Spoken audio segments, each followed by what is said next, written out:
શ્રી સ્વામિનારાયણ ભગવાનની જય. વચનામૃત પ્રથમનું પહેલું અખંડ વૃત્તિનું. સ્વામિનારાયણ હરે સંવત 1876 માગસર સુધી ચતુર્થીના દિવસ શ્રીજી મહારાજ શ્રી બલરામજી દાદા ખાચરના દરબારમાં સાધુની જાયગાની વિશે રાત્રિને સમયે પધાર્યા હતા. રાત્રે કથા.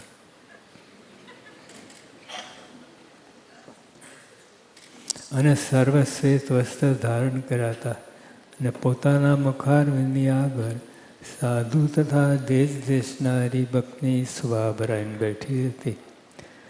પછી શ્રીજી મહારાજે પ્રશ્ન પૂછ્યો છે, સર્વ સાધનમાં કયું સાધન કઠણ છે? મહારાજ શરૂઆત કરે. મહારાજે પોતે પૂછ્યું. પછી શ્રીજી મહારાજે પ્રશ્ન પૂછ્યું છે, સર્વ સાધનમાં કયું સાધન કઠણ છે? પીએચડીની જ વાત. પીએચડીની જ વાત.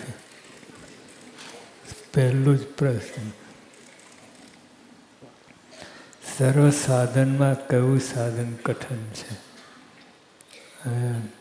આપણે બધા સાધનો કરીએ છીએ, પણ સર્વ સાધનોમાં એમાં તપાસ કરવી, તપાસ કરવાની વાત હતી. આપણે તો બધું જે આવે બધું ચાલે, પણ અંતરદૃષ્ટિવાળા એ વિચાર કરે કે આ બધા સાધનો કયા છે અને આપણે સાધનો કરીએ છીએ, પણ કયું સાધન કઠણમાં કઠણ છે? ત્યારે સર્વે બ્રહ્મચારી સાધુ તથા ગ્રસ્ત બધા ગ્રસ્તો સાધુ બ્રહ્મચારી બધાએ પ્રશ્નનું સમાધાન કરવા લાગ્યો. તેમણે પોતાની સમજણ પ્રમાણે ઉત્તર કર્યો, પણ થયો નહીં. ત્યારે સર્વે બ્રહ્મચારી સાધુ તથા ગ્રસ્ત તેમણે પોતાની સમજણ પ્રમાણે ઉત્તર કર્યો, પણ થયો નહીં. પછી શ્રીજી મહારાજ બોલ્યા છે, બધું શ્રીજી મહારાજે પ્રશ્ન પૂછ્યો એમને અને ઉત્તર પણ એ જ કરે. પછી શ્રીજી મહારાજ બોલ્યા છે, લ્યો અમે ઉત્તર કરીએ. જે ભગવાનના સ્વરૂપમાં મનની અખંડ વૃત્તિ રાખી તે કોઈ સાધન કઠણ નથી. ભગવાનના સ્વરૂપમાં અખંડ વૃત્તિ રાખી, બધી કેટલી ગડબડ આવે. વૃત્તિ રાખતા રાખતા આખી જગત અંદર આવી જાય અને ભગવાન તો ક્યાંય લટકતા રહે. ભગવાનના સ્વરૂપમાં મનની અખંડ વૃત્તિ રાખે. વૃત્તિ રહે અખંડ 24 કલાક 365 દિવસ આખી જિંદગી મનની વૃત્તિ મહારાજ મારે. હવે આપણને પ્રશ્ન થાય કે દાદા ખાચર, પર્વતભાઈ, ગોરધનભાઈ, હવે એ તો ખેતી કરતા હતા અને બધું બીજું. ગોરધનભાઈ તો શેઠ વળી કરતા, એ તો આખી દુકાન ચલાવતા. તે એમને અખંડ વૃત્તિ કેવી રીતે? અને મુક્તાન સ્વામી, બ્રહ્માંડ સ્વામી મારે કહે છે તો તમે ગુણબુદ્ધિવાળા છે. જે અખંડ વૃત્તિ રાખવાવાળા એમને ગુણબુદ્ધિ. અને આ ગ્રસ્ત ખેતી કરે, આ બધું કરે, એમને કઈ રીતે અખંડ વૃત્તિ રહેતી હશે? એ પ્રશ્ન. તો એમની વૃત્તિ જ એવી થઈ ગઈ. વૃત્તિ દાનત જ. ભગવાન સિવાય એ બધી ક્રિયા કરતા હોય. જો પર્વતભાઈ એકવાર હળ હાંકતા હતા અને થોડી વાર થંભ્યા. તેમના ભાઈ સાથે હતા. એમને પરોણો ગોચ્યો કે એમના મનમાં કે આ સૂઈ ગયા છે પર્વતભાઈ, હર હાંકતા હાંકતા સૂઈ ગયા છે. આખી રાત જાગરણ કરે પછી આવું જ થાય ને. પછી તરત જ દહીં ને રોટલો પડ્યો. એટલે ખેતી કરતા હતા એમાંય માનસી થાર ધરાવતા હતા. અને આપણે તો માનસી કરતા તો બીજા બધી ગડબડાઈએ માનસીમાં. અને આ ખેતી કરતા હતા તો દહીંને જોગી બાપા સાથે અમે ગયા હતા.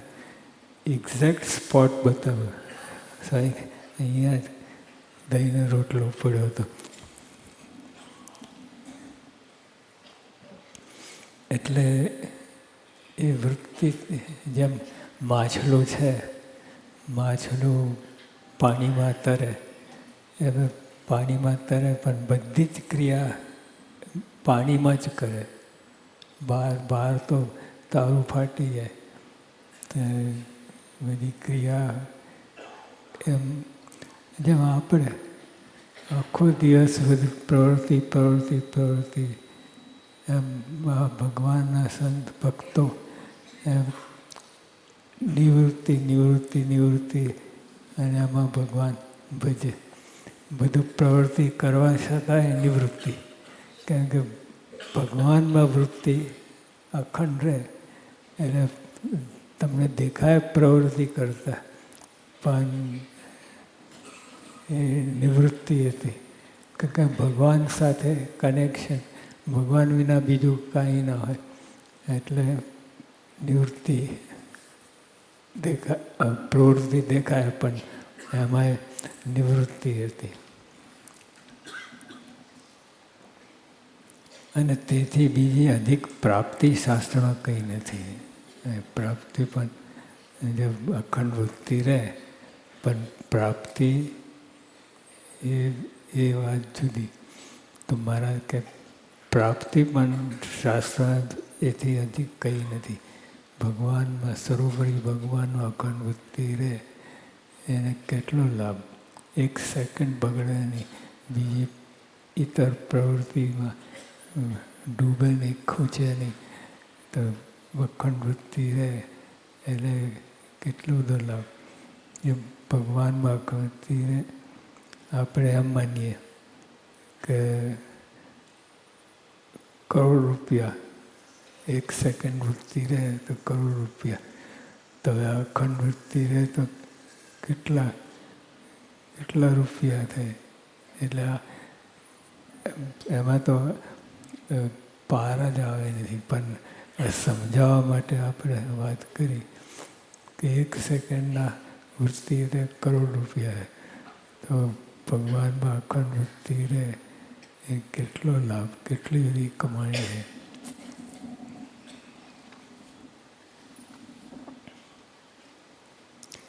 પછી મહારાજ કારણ બતાવે છે કે અખંડ વૃત્તિ રહે ભગવાનને લાભની વાત કરે છે. અને મનુષ્યના મનની વૃત્તિ ભગવાનના સ્વરૂપમાં અખંડ રહે છે. તેને તેથી બીજી અધિક પ્રાપ્તિ શાસ્ત્રમાં ગઈ નથી. કાજે કારણ બતાવે. ભગવાનની મૂર્તિ છે તે તો ચિંતામણી તુલ્ય છે. આ ચિંતામણી જેના હાથમાં આવે બધું જ આવી ગયું. ચિંતામણી સ્વામીની વાતમાં ચિંતામણી ગઈ અને બીજું આખા પૃથ્વીનું ધન હોય તો કાંઈ નહીં. અને ચિંતામણી હાથમાં રહી બીજું બધું કાંઈ ના રહે તો કે બધું જ હાથમાં છે. એટલે ચિંતામણીની વાત એ કે જે ચિંતો એ મળે એ 1 સેકન્ડમાં 100 માળનું મકાન થઈ જાય. એક ફળાકન થઈ જાય કે કેવી વાત કહેવાય. એના હાથમાં બધું આવી ગયું. જેમ ચિંતામણી કોઈ પુરુષના હાથમાં હોય તે પુરુષ જે પદાર્થને ચિંતવે તે પ્રાપ્ત થાય છે. તેમ ભગવાનની મૂર્તિ, તેમ ભગવાનની મૂર્તિને વિશે જેના મનની અખંડ વૃત્તિ રહે છે તે તો જીવ, ઈશ્વર, માયા અને બ્રહ્મ એમના સ્વરૂપને જો જોવાની ઈચ્છે તો તત્કાળ દેખે છે. હવે ચિંતા બધું આવી ગયું. એ હવે આવા લૌકિક પદાર્થ તો બરાબર છે, કે તાત્વિક પદાર્થ એને જોવાની છે તો અંદર આવી જાય. માટે ભગવાનના સ્વરૂપમાં અખંડ વૃત્તિ રાખવી. તેથી કોઈ સાધન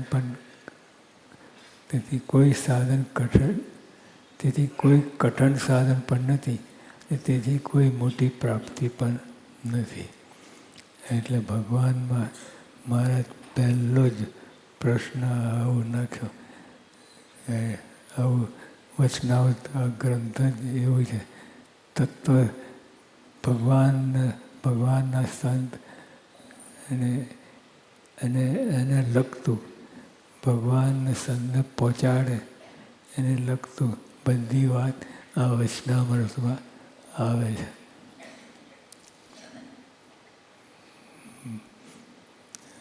ગુણાતીતાન સ્વામી કે વચનાવત સિવાય બીજામાં વૃત્તિ જાય એ મોહ કહેવાય. એટલે આપણે તો વચનાવત જેવા દ્વિશતાબ્દી આવી છે વચનાવત. એટલે આમાં બધી રીતે ભાગ લેવું, જેમ મને એમ બધું કરવું. આખી જિંદગી તો આખું વર્ષ તો બધું કરી શકાય. જેટલું જે રીતે થાય એ રીતે મંડી પડું. ત્યાર પછી શેઠ ગોરધનભાઈએ શ્રીજી મહારાજ પ્રત્યે પ્રશ્ન પૂછ્યું છે, જેને ભગવાનની માયા કહે છે તેનું રૂપ શું છે? પછી શ્રીજી મહારાજ બોલ્યા છે, ભગવાનનો ભક્ત હોય તેના ભગવાનની મૂર્તિનું ધ્યાન કરતાં જે પદાર્થ આડું આવીને આવરણ કરે તેને માયા કહીએ. એટલે આપણે પૂજા કરતા હોઈએ, અમારા જે કંઈ વચ્ચે સંકલ્પ દોરતા હોય ભગવાનની મૂર્તિ સિવાય એ બધી માયા કહેવાય. પણ એ શુભ માયા કહેવાય કે તમે ધ્યાન ધરો છો એમાં વચ્ચે આડું આવે તો એ પણ જેને ધ્યાન કરો છો એ વચ્ચે આવે એ પણ ભગવાનમય થઈ જાય. પછી હરિભક્ત ઠક્કર હરજીએ શ્રીજી મહારાજને પૂછ્યું છે.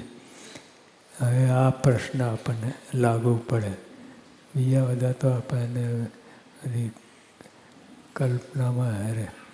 તો આ પ્રશ્ન રોકડું પ્રશ્ન છે, જે આપણે રોજબરોજ આ ધમાધમ થાય છે એની વાત છે. પછી હરિભક્ત ઠક્કર હરજીએ શ્રીજી મહારાજને પૂછ્યું છે, કેટલાક તો ઘણા દિવસથી સત્સંગ કરે છે.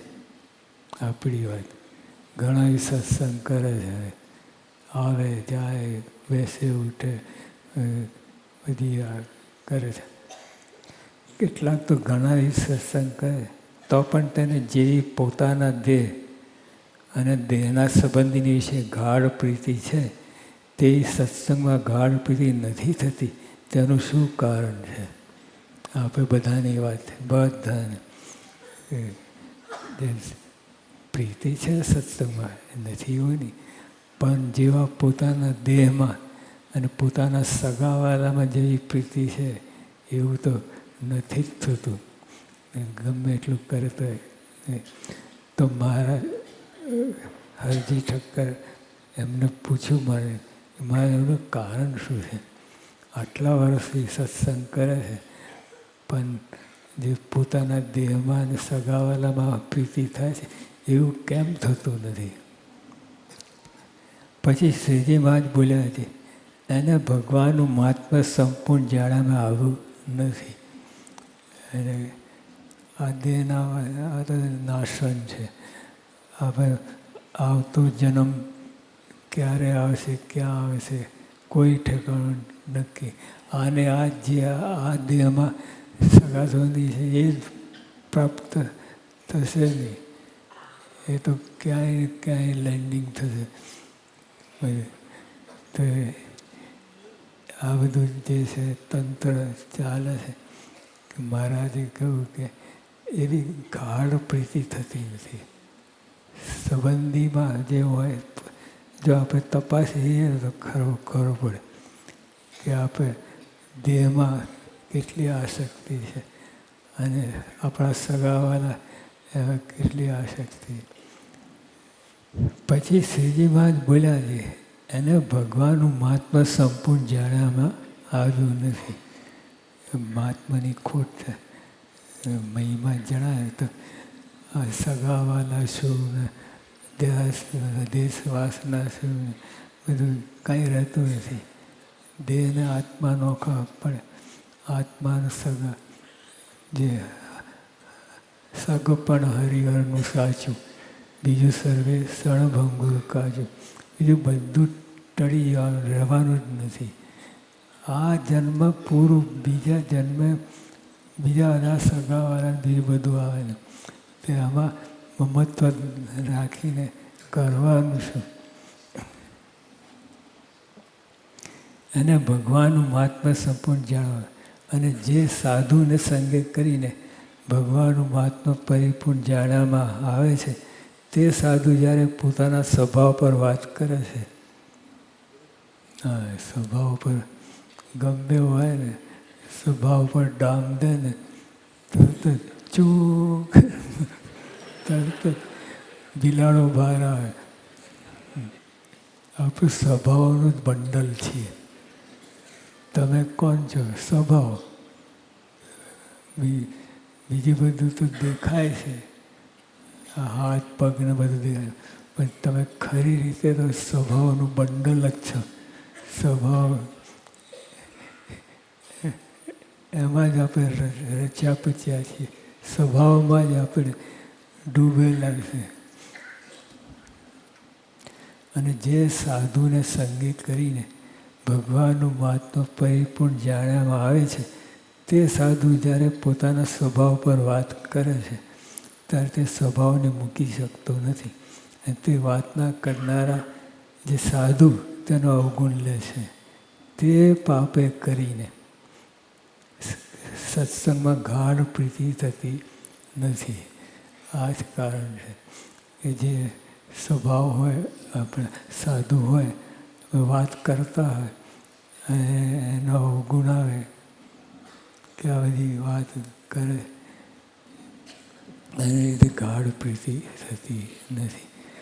પણ પોતાના સ્વભાવ પર ડામ દે અને સવરું પડે અને તરત જ સત્સંગમાં દ્રઢ પ્રીતિ થાય. કાં જે અન્ય સ્થળને વિશે જે પાપ કર્યા હોય તે સંતને સંગ કરીને જાય. અને સંતને વિશે જે પાપ કરે છે તે પાપ તો એક સંતના અનુગ્રહ વિના બીજા કોઈ સાધને કંઈ ટળતા નથી. તે શાસ્ત્રમાં કહ્યું છે જે અન્ય ક્ષેત્રે કૃતમ પાપમ તીર્થ ક્ષેત્રે વિનેશ્યતિ. તીર્થ ક્ષેત્રે કૃતમ પાપમ વજ્રલેપો ભવિષ્યતિ. તે માટે સંતનો અવગુણ જો ના લે તો એને સત્સંગ દ્રઢ પીડી થાય. એટલે જે સંત બીજા સંગીમાં જ નથી, જે સંત તમને તમારા સ્વભાવ પર વાત કરે અને અવગુણ ના લે તો આ સત્સંગમાં દ્રઢ પ્રીતિ થાય. નહીં તો ચાલ્યા કરે ચક્કરો. ઇતિ વચનામૃતમ એ રીતે પ્રથમનું પહેલું વચનામૃત થયું.